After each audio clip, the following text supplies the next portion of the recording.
Next candle देखेंगे, अगर ये इसका लोअर पॉइंट को ब्रेक करता है तो मेरा ट्रेड होगा, अगर नहीं करता है और फिर भी आरएसआई का वैल्यू 70 प्लस है तो मेरा अलर्ट कैंडल फिर नेक्स्ट कैंडल हो जाएगा। फिर मैं देखिए 20 और 2 लिखा है, इसको हम लोग 30 कर देंगे एंड स्टैंडर्ड डेविएशन 2 ही रहेगा। तो पहले अगर 10,000 का कैपिटल लेकर अगर ट्रेड करने आता है बैंक निफ्टी पे या निफ्टी पे इस सेटअप को लेकर, तो उसके 10,000 का कैपिटल का होता क्या? इसे अगर हम रुपीस टर्म पे समझे, तो अगर कोई भी ट्रेडर 10,000 रुपए लेकर आ रहा होता बैंक निफ्टी पे और अगर एक्सट्रीम लेवल 1 to 3 पे ट्रेड करता 1 जनवरी से लेकर अभी तक पे, तो उसका लॉस जो होता वो अराउंड रिजल्ट का बात करते हैं, थोड़ा सा हम लोग आगे चलते हैं और रिजल्ट का बात करते हैं। इसमें कौन क्या है, इस स्ट्रैटेजी का प्रो क्या है, तो कौन स्ट्रैटेजी को जो हमने अभी देखा, इसका जो रिजल्ट्स को हमने समझा, अब इसमें कुछ एडजस्टमेंट लाएंगे। इसी को रिजल्ट्स को देखते हुए कुछ एडजस्टमेंट करेंगे जिससे हमें इसका जो प्रॉफिटेबिलिटी विन रेट है वो थोड़ा बढ़े। देखते हैं निफ्टी 50 में पहले करीब 103% का लॉस दिख रहा था 1:2 पे, अब देखिए ये कन्वर्ट हो गया, अभी सिर्फ 5% के लॉस पे आ गया है। मतलब एक गजब का पॉजिटिव रिजल्ट आया निफ्टी 50 में। जब से ट्रेड मत करिएगा, क्योंकि निफ्टी 50 या बैंक निफ्टी पे इस तरह का रिजल्ट है तो थोड़ा और खराब रिजल्ट इक्विटी पे दिखेगा, क्योंकि उसमें वोलेटिलिटी इसके ज्यादा इतना ज्यादा नहीं होता है, ठीक है। Hello friends, welcome back to my channel strain bulls. मैं हूं पीयूष और आज मैं लेकर आया हूं सीरीज ऑफ बैक टेस्टिंग में पहला वीडियो। सो आज जिस सेटअप की हम बात करेंगे वो है Bollinger band 32 and RSI 30। Okay, सबसे पहले हम इस सेटअप का डिसिप्लिन समझेंगे। पहले हम इसे नोट पैड में समझेंगे, फिर 10 मिनट में। Okay,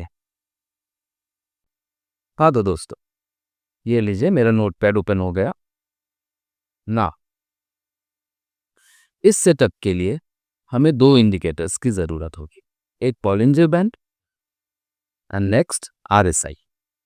Bollinger band 32 and RSI 13। सबसे पहले हम लोग चलते हैं बाइंग के लिए। हमारा जो इंडिकेटर है बॉलिंजर बैंड, इसमें दो अपर बैंड और एक होता है लोअर बैंड। ऊपर वाला लाइन को अपर बैंड बोलेंगे, नीचे वाला लाइन को लोअर बैंड बोलेंगे, जो कि अपने मूविंग एवरेज का स्टैंडर्ड डेविएशन होता है। अब बीच में जो है वो है मूविंग एवरेज। ठीक है, ये हमारा हुआ बॉलिंजर बैंड। प्राइस जो है वो डाउन आ रहा है और एक कैंडल अपने लोअर बॉलिंजर बैंड के नीचे आता है। इस कैंडल का ना बॉडी टच होगा लोअर बॉलिंजर बैंड से, ना इसका विक टच होगा। तो और आरएसआई का वैल्यू 30 से कम होना चाहिए, तो ऐसे कैंडल को हम लोग कहेंगे अलर्ट कैंडल। ये मेरा अलर्ट कैंडल हुआ। ये मैं आपको सेटअप समझा रहा हूँ, डिसिप्लिन समझा रहा हूँ, कैसे ट्रेड लेना है, फिर मैं आपको टर्मिनल में भी समझाऊंगा। अब ये जो अलर्ट कैंडल होगा, इसका ऊपर वाला जो हाईएस्ट पॉइंट होगा उसे मार्क कर लेंगे एंड नेक्स्ट कैंडल का वेट करेंगे। अगर नेक्स्ट कैंडल इसके हाई को ब्रेक करता है तो हम लोग ट्रेड लेंगे। अगर ब्रेक नहीं करता है और आरएसआई का वैल्यू 30 से कम होता है तो अलर्ट कैंडल को अपना शिफ्ट कर लेंगे नेक्स्ट अलर्ट कैंडल पे और फिर इसके हाई पॉइंट को हम लोग टिक कर लेंगे। नेक्स्ट कैंडल अगर इसके हाई को ब्रेक कर जाए तो हम लोग ट्रेड इनिशिएट करेंगे। इसमें एक चीज को ध्यान रखना है कि इस कैंडल का आरएसआई का वैल्यू हम लोगों को कोई मतलब नहीं है। आरएसआई का वैल्यू से मतलब आरएसआई का वैल्यू 30 भी हो सकता है, उससे नीचे भी हो सकता है, उसके ऊपर भी हो, हम लोगों को कोई दिक्कत नहीं है। अलर्ट कैंडल तक मतलब होता है कि आरएसआई का वैल्यू 30 से नीचे होना चाहिए फॉर बाइंग, और अलर्ट कैंडल सटा नहीं होना चाहिए लोअर बॉलिंजर बैंड से। जब ऐसे हो तो मेरा जो अलर्ट कैंडल का हाई पॉइंट होगा वो मेरा एंट्री होता है और अलर्ट कैंडल का लो पॉइंट मेरा स्टॉप लॉस कहलाएगा। ठीक है, ये हुआ बाइंग के लिए। नेक्स्ट हम लोग चलते हैं सेकंड, जो कि हमारा सेलिंग के लिए। तो सेलिंग के लिए फिर से वही बॉलिंजर बैंड है। बॉलिंजर बैंड का upper band and lower band है, बीच में मूविंग एवरेज है जिसका सेटिंग मैं आपको समझाऊंगा टर्मिनल पे कितना रखना है क्या है, और आरएसआई है। ठीक है, इसमें क्या है कि प्राइस ऊपर जा रहा है, ऊपर की ओर जाते जा रहा है और अपने अपर बॉलिंजर बैंड से, अपने अपर वाले लाइन से वो ऊपर चला गया और गैप अप हो गया। जब गैप अप हो जाता है तो कैंडल जो है उसका कैंडल का बॉडी, उसका विक अपने अपर वाला बॉलिंजर बैंड से टच नहीं होना चाहिए। तो और आरएसआई का वैल्यू 70 से प्लस होना चाहिए। ठीक है,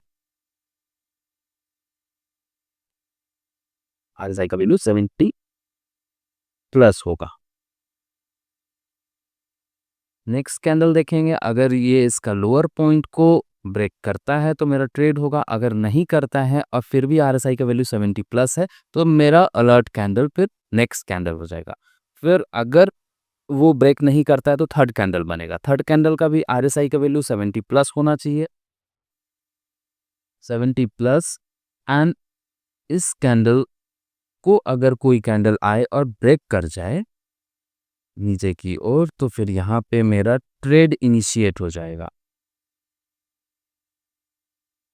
और अलर्ट कैंडल के लो पॉइंट को हम एंट्री बोलेंगे एंड अलर्ट कैंडल के हाई पॉइंट को मेरा स्टॉप लॉस कहलाएगा वो। ठीक है, तो ये रहा सेलिंग का डिसिप्लिन ना। दोस्तों अब चलते हैं हम लोग अपने टर्मिनल के ऊपर। टर्मिनल में हम लोग चेक करते हैं। तो चलिए सबसे पहले हम लोग यहाँ पे रीसेट करते हैं चार्ट को एंड देन अपने इंडिकेटर सेक्शन में जाएंगे। इंडिकेटर सेक्शन में लिखेंगे बॉलिंजर बैंड। बॉलिंजर बैंड लिखे और इसके डिफ़ॉल्ट सेटिंग जो है वो स्टैंडर्ड डेविएशन 20 है। इसको हम लोग चेंज करेंगे। डिफ़ॉल्ट सेक्शन में देखिए 20 और 2 लिखा है, इसको हम लोग 30 कर देंगे एंड स्टैंडर्ड डेविएशन 2 ही रहेगा। ठीक है, एक और इंडिकेटर्स को ऐड करेंगे, वो है RSI।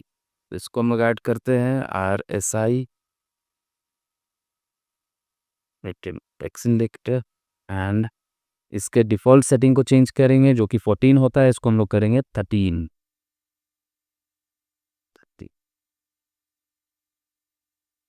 चलिए दोस्तों, अब जो मैं आपको नोटपैड पे मैंने बताया था डिसिप्लिन, अब उसे यहाँ पे अप्लाई किया जाए।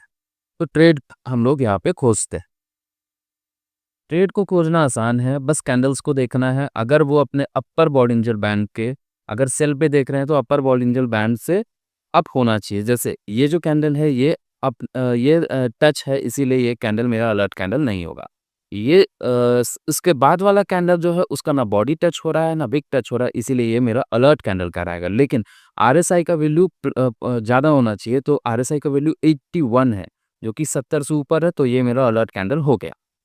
नेक्स्ट इसका लो लो पॉइंट हम लोग टच करेंगे और लो पॉइंट हम लोग प्लॉट करेंगे एंड देन सेकंड वाले कैंडल को देखेंगे कि वो ब्रेक करता है कि नहीं।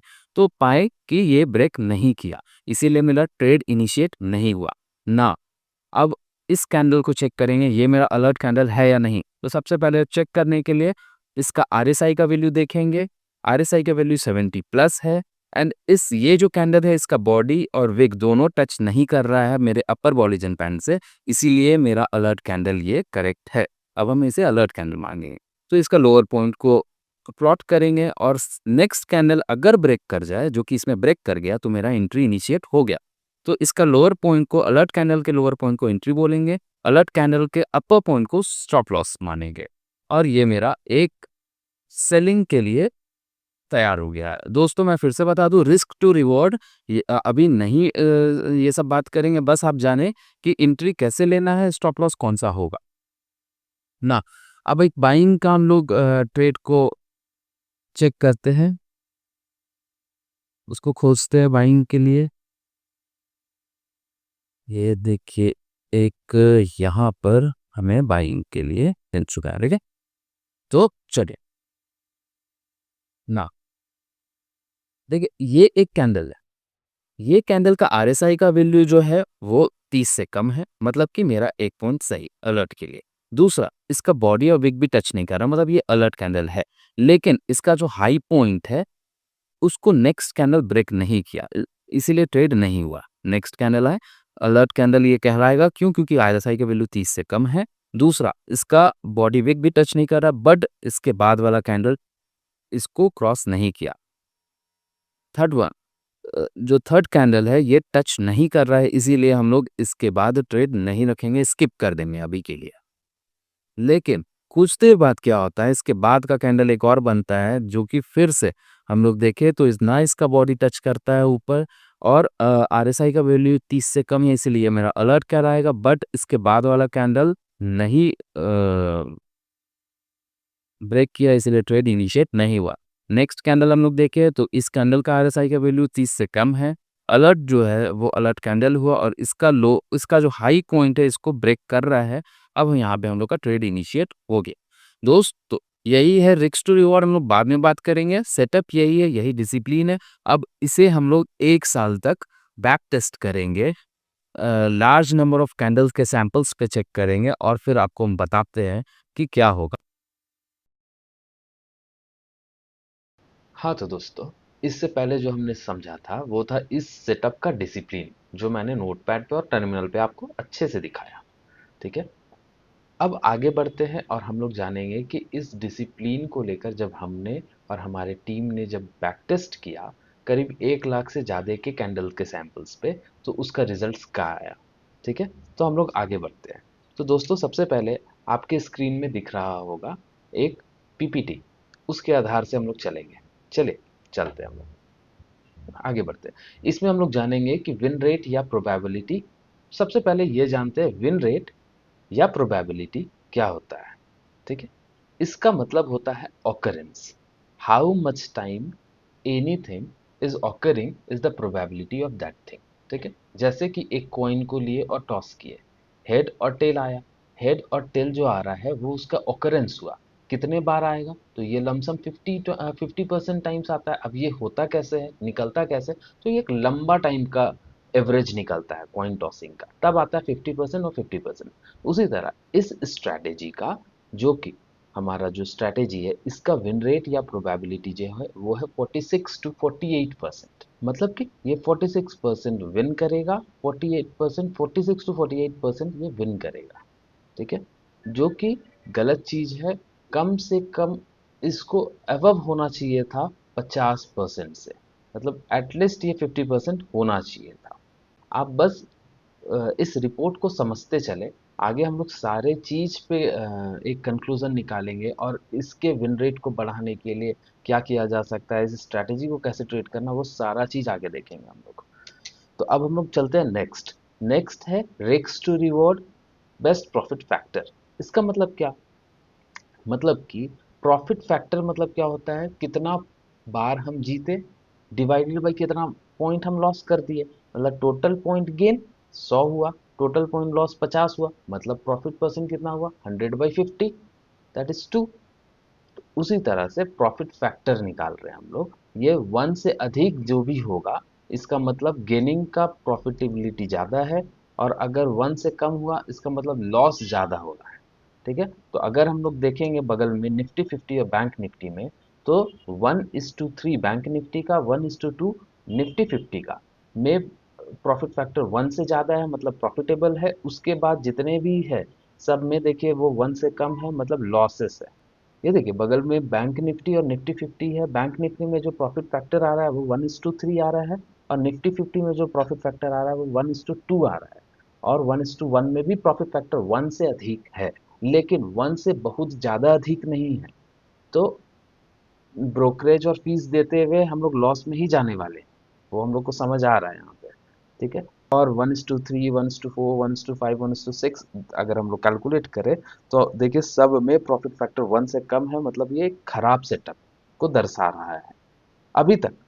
दोस्तों हम अभी तक बोल रहे हैं, अगर एज अ डिसिप्लिन जो हमने देखा था, अगर उसके हिसाब से ट्रेड किया जाए तो एक खराब सेटअप है। बस आप इसे वॉच करें, आगे हम लोग इस सेटअप को कैसे ठीक करेंगे, क्या होगा, हम लोग सब चीज़ देखेंगे। हाँ तो दोस्तों, बैंक निफ्टी का एक चीज यहाँ पे समझने वाला बात क्या है कि जैसे हम लोग अभी बोले कि विन रेट जो होता है वो बैंक निफ्टी का 46% था इस सेटअप का। ठीक है, इसका मतलब क्या होता है, जैसे हम लोग कहते हैं ना कि किसी भी सेटअप का विन रेट है 80%, 90%, और यूट्यूबर्स आपको कहते हैं कि आपको 10 ट्रेड में 8 ट्रेड आपका 80% स्ट्रैटेजी, मतलब 10 ट्रेड लेंगे, 8 ट्रेड आपका सही होगा और 2 ट्रेड आपका गलत होगा। ऐसा कुछ नहीं होता है। आप यहाँ पे जरा देखें, 46% इसका विन रेट है, और अगर इसको हम लोग मंथली बेसिस पे डिस्ट्रीब्यूट करेंगे तो कहीं से भी ऐसा नहीं दिख रहा है कि पहला तो 2-3 महीना में ये 46 टाइम सही हुआ है, नेक्स्ट अप्रैल मई जून जुलाई से फिर लॉस हुआ है, देन फिर प्रॉफिट आया। ऐसा कभी नहीं होता है, ये डिस्ट्रीब्यूशन होता है, ये एक लंबा टाइम का एवरेज निकाला जाता है। जैसे कि कॉइन को अगर हम 3 बार टॉस करेंगे तो जरूरी नहीं है कि, या 4 बार टॉस करेंगे तो 2 बार हेड आएगा 2 बार टेल, ऐसा कुछ नहीं होता है। हो सकता है चारों बार हेड आ जाए, तो हम ये नहीं कह सकते कि 100% ये प्रोबेबिलिटी कॉइन टॉसिंग का 100% हेड ही आने का होता है, ऐसा नहीं होता। एक लंबे टाइम का एवरेज और सैंपल निकाला जाता है, उसके अनुसार कहते हैं हम लोग। तो इस स्ट्रैटेजी का जो रिस्क जो विन प्रोबेबिलिटी है वो 46%। और वो 46% मतलब ये नहीं कि आप गए और ट्रेड स्टार्ट हुआ और आपका 46 टाइम ये सही जाएगा। ठीक है, फिर उसी तरह हम लोग देखते हैं रिस्क टू रिवॉर्ड इसका डे पे। तो देखिए, Monday Tuesday Wednesday Thursday Friday इसमें जो डिस्ट्रीब्यूशन है वो सब अलग है। ट्यूसडे में ये सेटअप थोड़ा वीकली काम मतलब वीक काम करता है, थोड़ा लूज काम करता है। ठीक है, हम लोग को यही मदद करेगा अपने ट्रेड, अभी इस ट्रेड को जब हम लोग फिल्टर करेंगे, रिफाइन करेंगे, तो हम लोग को इन सब चीज़ों का मदद मिलेगा और हम लोग इस ट्रेड को थोड़ा और प्रॉफिटेबल बनाएंगे। तो आप इसे बस देखते जाएं कि डे में सबसे कम कंट्रीब्यूशन ट्यूसडे का है, ये है अराउंड 17.5% ही सिर्फ कंट्रीब्यूट करता है ये। ठीक है, और उसी तरह अगर हम रिस्क टू रिवॉर्ड टाइम के अनुसार देखें तो 9:15 से 10 के बीच में सबसे ज़्यादा ट्रेड मेरे को मिलता है, जिसमें कि 50% टाइम ये ट्रेड सही होता है और सबसे ज़्यादा पॉइंट एक्वायर हम वहीं पे करते हैं। उसके बाद जितने भी हैं, जैसे 10 बजे से लेकर 2:55 तक का जो ट्रेड होता है, मोस्टली 3 बजे तक स्क्वायर ऑफ हो जाता है इंट्राडे ट्रेड। तो 10 बजे से 2:55 का जो ट्रेड होता है, इसमें छोटे छोटे पॉइंट्स मिले हैं हमें, और वो बस बेफिजूल हमारा ब्रोकरेज फीस ये सब पे कॉस्टिंग गया है। ठीक है, तो हम लोग आगे चलेंगे तो देखेंगे इन सब चीज़ों को हटाएंगे और रिजल्ट क्या आता है। उसी तरह सेम निफ्टी 50 पे भी है, रिस्क टू रिवॉर्ड जो निफ्टी 50 का है उसका कैसा डिस्ट्रीब्यूशन है। रिस्क टू रिवॉर्ड 48% है, देखिए ये डिस्ट्रीब्यूटेड है। जनवरी में अच्छा परसेंट आया है, फरवरी में खराब आया है, मतलब ये एक डिस्ट्रीब्यूशन होता है। सेम वही बात इसी तरह ट्यूसडे पे परफॉर्मेंस अच्छा नहीं रहा, और 9:15 से 10 बजे तक का जो ट्रेड है वो अच्छा ट्रेड होता है, मतलब कि 50% उसमें मिलता है। बाद बाकी का ट्रेड ब्रोकरेज और फीस लेता है और कंट्रीब्यूशन बहुत हेवी नहीं होता है। आगे चलते हैं हम लोग, इसे जानने वाला चीज़ है, ये जानने वाला बात है emotional and psychological impact on win and loss streak. इसका मतलब क्या होता है, देखिए कभी भी एक सेटअप से जब हम लोग ट्रेड करते हैं तो उसमें दो चीज़ आएगा, विन होगा चाहे लॉस होगा। अगर विन होता है तो वो कंटिन्यूस कितना टाइम विन हो जाएगा, और वो कंटिन्यूसली लूज कितना टाइम होगा। ठीक है, दोस्तों इसे एक एग्जांपल से समझते हैं। लेट सपोज 10 ट्रेड लिए हम, जिसमें कि win win win loss, win win win, then 6 7 8, then win then loss. ठीक है, ये विन इसमें बहुत ज़्यादा आ रहा है, लॉस 3 हुआ है। ठीक है, लेकिन छोटा छोटा विन है, लॉस भी छोटा छोटा है, विन भी छोटा छोटा है पहले वाले में। दूसरे वाले में 10 ट्रेड लिए जिसमें loss loss loss loss loss loss, लगातार 6 लॉस, देन एक विन, फिर लॉस, फिर 2 विन। इसमें विन बहुत बड़ा बड़ा विन है, लॉस छोटा छोटा है, विन बहुत बड़ा बड़ा है, पॉइंट एक्यूमुलेशन इसमें ज़्यादा है। लेकिन इस सेकंड वाले ट्रेडिंग पे जो 10 ट्रेड है, सेकंड वाले में बहुत टफ बात क्या रहेगा एक ट्रेडर के लिए, कि उसका 6 लॉस उसे तोड़ देगा। आने वाला जो विन का जो वो पेशेंस है वो लूज कर देंगे। ये एक डिस्टर्बिंग ट्रेड होता है, इस तरह का ट्रेड। जो लॉस स्ट्रीक होता है वो बहुत ज़्यादा होता है, तो उस तरह का ट्रेड डिस्टर्बिंग ट्रेड कहलाता है। ठीक है, और पहले वाले ट्रेड का बात करें, इसमें स्मॉल ही प्रॉफिट है लेकिन लगातार विनिंग हो रहा था, बीच बीच में लॉस, तो ये हमें मैदान में बनाए रखता है। ठीक है, तो इस स्ट्रैटेजी पे हम लोग देखते हैं कि क्या है विन टू लॉस का रेशियो। तो बॉलिंजर बैंड और आरएसआई वाली स्ट्रैटेजी पे जो विन और लॉस का स्ट्रिक जो है वो है अराउंड 0.50। मतलब 12 बार हम लोग चेक किए तो 12 बार होता क्या है कि लॉस आया, देन 6 बार लगातार प्रॉफिट आया मैक्सिमम। ठीक है, जो स्ट्रीक बना वो इस तरह का रहा। तो अब ये जो 12 बार लॉस सहने का कैपेबिलिटी है वो बहुत ज़्यादा होता है, उसके हिसाब से विनिंग बहुत छोटा हो जा रहा है। तो करीब विन टू लॉस स्ट्रीक को 1 से ऊंचा होना चाहिए, जो कि नहीं है। तो ये एक बैड पॉइंट है, मतलब कि जो भी ट्रेडर इस सेटअप पे आकर ट्रेड करेंगे तो उनको थोड़ा सा सहना पड़ेगा, उन वो पेशेंस हो सकता है लूज कर जाए, और जिस समय वो लूज करे हो सकता है उस समय से विन आ जाए। तो ये एक बैड इम्पैक्ट पड़ता है इससे। उसी तरह इमोशनल इम्पैक्ट बैंक निफ्टी पे तो और भी खराब है, 11 बार लॉस होने के बाद 2 विनिंग अचानक से मिलता है हमें। ठीक है, हम लोग आगे देखेंगे, इन सब चीज़ों को ठीक करेंगे और जहाँ तक ठीक हो पाए पूरा ठीक करेंगे। आप वीडियो पे बने रहें। दोस्तों आगे चलते हैं। जो हमने कहा था कि लेट सपोज एक ट्रेडर अगर 1 साल पहले या किसी समय पहले अगर 10,000 का कैपिटल लेकर अगर ट्रेड करने आता है बैंक निफ्टी पे या निफ्टी पे इस सेटअप को लेकर, तो उसके 10,000 का कैपिटल का होता क्या। तो हम लोग यहाँ पे देखते हैं। इस पे देखिए, इसमें जो टोटल नंबर ऑफ ऑकरेंस हुआ वो हुआ 166 टाइम। 1:1 में, 1:2 में, 1:3, 1:4 इस तरह से डिस्ट्रीब्यूशन दिया गया है। ठीक है, जो परसेंटेज ऑफ ऑकरेंस है वो सबसे ज़्यादा 1:1 में हुआ 46%, देन ये घटता चला गया, और टोटल पॉइंट गेन जो है वो इस तरह से यहाँ पे बनाया गया है कि कितने पॉइंट हम गेन किए। ये सारा टर्मिनल से बैक टेस्ट करके निकाला गया कि कितने पॉइंट्स हम गेन किए डायरेक्टली बैंक निफ्टी पे। देन ऑप्शंस पे कितना होगा, फ्यूचर्स पे क्या होगा, वो सारा चीज़ अभी यहाँ पे कैलकुलेशन आप देखते रहें। यहाँ पे टोटल पॉइंट गेन हुआ 7079 1:1 में, 9243.56 1:2 पे, इस तरह से। और टोटल पॉइंट लॉस जो हो रहा है वो ये यहाँ पे दिया गया है, 1:1 पे इतना होगा, 1:2 पे इतना है, इस तरह से लॉस दिया हुआ है। नेट पॉइंट कैप्चरिंग कितना हुआ, ब्रोकरेज देने के बाद कितना हुआ। अब देखिए 166 टाइम ट्रेड हुआ है, 166। अब हम ब्रोकरेज और फीस को मिलाकर 50 रुपीज़ रख रहे हैं, होता है 20 रुपीज़ पर ट्रेड ब्रोकरेज, और 2-3 रुपया का फीस ऐड होता है, तो हम इसे 25 रुपीज़ रखें, मतलब एक ट्रेड लेंगे, बाय एंड सेल बोथ करेंगे स्क्वायर ऑफ तक, तो वो 50 रुपया लगेगा। उसी हिसाब से 166 के हिसाब से हम लोग यहाँ पे ब्रोकरेज डाले हुए हैं कि 166 ट्रेड लेंगे तो कितना पॉइंट हम लोग ब्रोकरेज देंगे पर यूनिट, ये लॉट पे नहीं है। ठीक है, देन प्रीमियम लॉस हुआ, नेट पॉइंट देने के बाद जो बन रहा है पॉइंट जो कैप्चर हुआ, ऑप्शंस पे पॉइंट कैप्चर हो रहा है ये नीचे वाला, ऊपर वाला जो है वो है ब्रोकरेज, जो कि फ्यूचर पे, सॉरी, ऊपर वाला जो नेट पॉइंट कैप्चर हो रहा है वो है फ्यूचर पे। दोस्तों अगर आपको किसी भी तरह इसका कैलकुलेशन नहीं समझ आ रहा होगा क्या है क्या नहीं, तो आप प्लीज़ कमेंट करें, हम इसे आपको समझाएंगे, इसे बताएंगे किस तरह से ये कैलकुलेट किया गया है।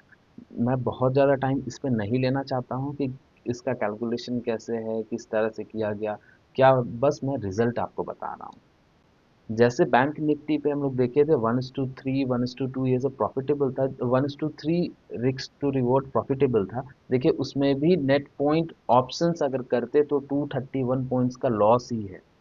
ठीक है, अगर इसे अगर हम रुपीस टर्म पे समझे तो अगर कोई भी ट्रेडर 10,000 रुपया लेकर आ रहा होता बैंक निफ्टी पे, और अगर रिस्क टू रिवॉर्ड 1:3 पे ट्रेड करता 1 जनवरी से लेकर अभी तक पे, तो उसका लॉस जो होता वो अराउंड 3,471 रुपये का लॉस हो जाता, और उसका 10,000 रुपया 65,128 रुपया ही बनता, मतलब 34% का लॉस होता उसके कैपिटल पे, ऑप्शंस पे। तो आप देख सकते हैं कि सिर्फ स्ट्रैटेजी को देखकर, सेटअप को देखकर या इन्फ्लुएंसर को देखकर ट्रेड नहीं करना चाहिए।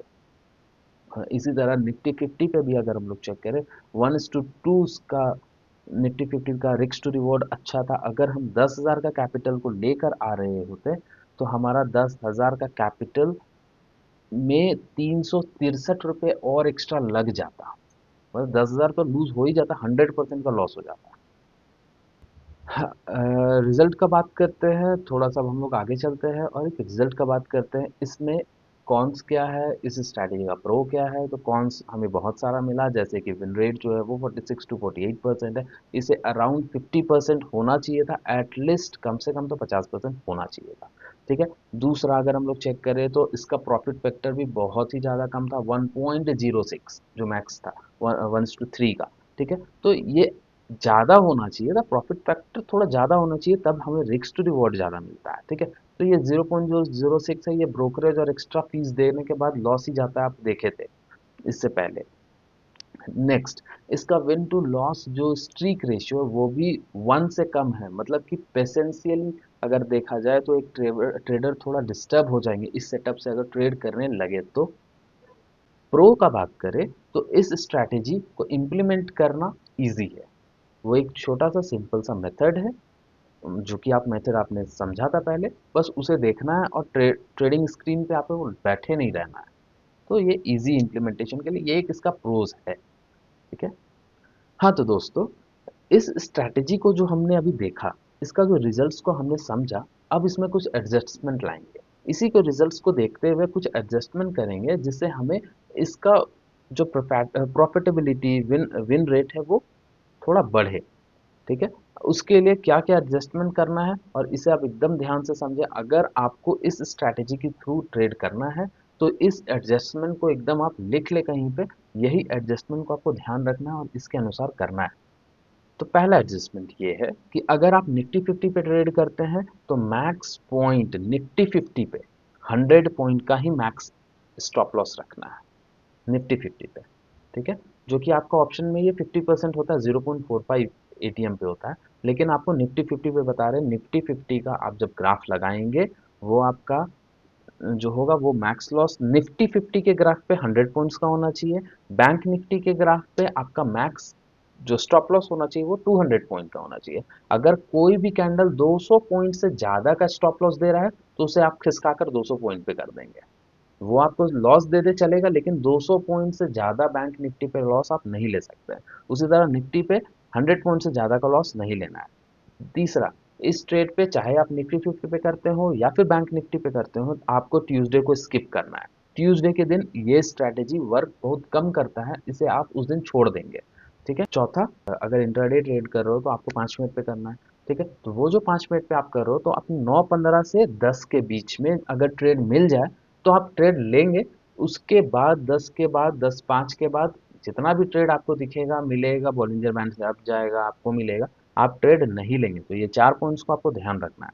ठीक है, 100 पॉइंट का निफ्टी 50, 200 पॉइंट का मैक्स बैंक निफ्टी ट्यूसडे को आप छोड़ेंगे और 9:15 से 10 के बीच में ही ट्रेड लेंगे। हाँ तो दोस्तों, अभी तक हमने जो एडजस्टमेंट्स देखा था ये 4, अब इसे हम अप्लाई करेंगे और जरा चेक करेंगे कि ये एप्लीकेशन डालने के बाद रिजल्ट्स में क्या चेंजेस आता है। ठीक है, तो आइए देखते हैं। निफ्टी 50 में पहले करीब 103% का लॉस दिख रहा था 1:2 पे। अब देखिए ये कन्वर्ट हो गया है, ये सिर्फ 5% के लॉस पे आ गया है। मतलब एक गजब का पॉजिटिव रिजल्ट आया है निफ्टी 50 में। जो जो 89% का रिटर्न था वो 16% के रिटर्न पे, -16% के रिटर्न पे आ चुका है। ठीक है, तो एक ट्रेमेंडस और अच्छा रिजल्ट आया है। ठीक है, एक पॉजिटिव रिजल्ट है, लेकिन प्रॉफिटेबल नहीं हुआ है अभी भी निफ्टी 50। क्यों प्रॉफिटेबल नहीं हो पा रहा है? क्योंकि इसका रिस्क टू रिवॉर्ड ही 50% से नीचे है। जरा हम बैंक निफ्टी पे आ जाएं, बैंक निफ्टी पे चेक करें। बैंक निफ्टी पे क्या हो रहा है कि 1:3 जो हमारा ट्रेड था जिसमें हमारा -34% का लॉस हुआ करता था, बैंक निफ्टी में वो शिफ्ट होकर 1:1 पे आया और ये करीब 3% के प्रॉफिट पे गया। ठीक है, बहुत ज़्यादा रिजल्ट पे बहुत ज़्यादा ये नहीं हुआ, लेकिन इम्पैक्ट बैंक निफ्टी पे नेगेटिव है। ठीक है, तो हम लोग देखेंगे इसका कंक्लूजन लाएंगे, आखिर इसको बैंक निफ्टी पे ट्रेड करें या निफ्टी पे ट्रेड करें, तो हमें किस तरह से ट्रेड करना चाहिए आगे। बस आप देखिए, इसको आपको पूरा अभी अब रिजल्ट को कंक्लूड करते हैं, क्या होना चाहिए, कैसे होना चाहिए, क्या स्टॉप लॉस आप कैसे करेंगे। अच्छा, ज़रा एक चीज़ और देखें कि विन रेट भी अच्छा हुआ है। करीब 0 पहले 0.50 था निफ्टी 50 पे, ये 0.6 हुआ। और बैंक निफ्टी पे विन रेट 1.60 मीन्स विनिंग ज़्यादा हो गया, लॉस कम हो रहा है बैंक निफ्टी पे। तो बैंक निफ्टी पे ये एक पॉजिटिव बात हुआ। देखें, एडजस्टमेंट्स होने के बाद कुछ कुछ पॉइंटर्स जो आपको नोट करके रखना है वो ये। देखिए, इस स्ट्रैटेजी पे 1:1, 1:2 या 1:4 इस तरह से अगर हम बैंड लगाकर ट्रेड करें तो हम लॉस में जाएंगे।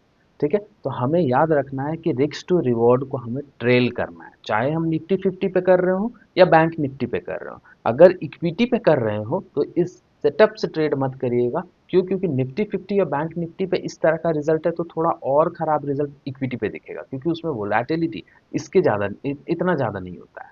ठीक है, तो आपको अपने स्टॉप लॉस को ट्रेल करना है। अब ट्रेलिंग कैसे होगा? तो हम लोग को ट्रेलिंग यहाँ से 0.5% का जो 1:1 पे आप रखें, फिर अगर आप वो प्रॉफिट रीच कर गए तो 1:1 के बाद 1.5 आप जाएंगे, फिर 2 जाएंगे, देन 2.5 जाएंगे। ये 0.5 के लेवल का आप गैप लेंगे, अपना स्टॉप लॉस को उसी तरह से ट्रेल करेंगे। दूसरा पॉइंट आपको ये ध्यान रखना है कि आपको अपने ट्रेडिंग कैपिटल का 50% ही यहाँ पे यूज़ करना है। एग्जाम्पल के रूप में अगर आप 25,000 rupees as a trading in option के लिए लेना लाना चाह रहे हैं तो आपको सिर्फ 12,500 ही यूज़ करना है। क्यों? क्योंकि इसका रिस्क टू रिवॉर्ड रेशियो सिर्फ 46 टू 48% है। मतलब कि ये आपको डाउन करेगा, तो आपके पास एक्स्ट्रा फंड होना चाहिए नेक्स्ट टाइम फिर से ट्रेड करने के लिए। तो आपको अपना पैसा का 50% सेव करके रख लेना है। ठीक है, आपको आपको ध्यान रखना, आपको अपना कैपिटल को सेव करना है फॉर फ्यूचर। ये आपका मनी मैनेजमेंट हुआ इस सेटअप के लिए।